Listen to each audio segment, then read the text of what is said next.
This is the video about managing the weighing scale and weight data service, WDS. But before that, don't forget to like, subscribe, and turn on the notification bell. To view the weighing scale listing, you may go to Administration. Then, scroll down and click Weighing Scale.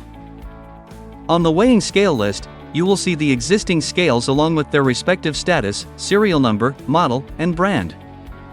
Click the plus symbol at the bottom right corner to add a new weighing scale. Remember to save after filling in the necessary information. Click the weighing scale name to edit its information. Click Edit. You can then change the information, such as the status.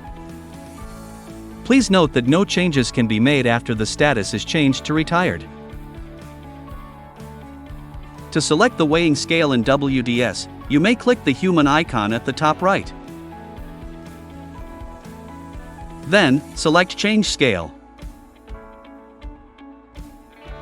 Enter your login password to verify your identity.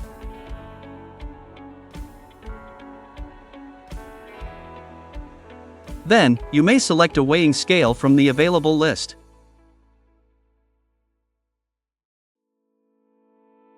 You can check if you have successfully selected the desired weighing scale from here. Thank you for watching.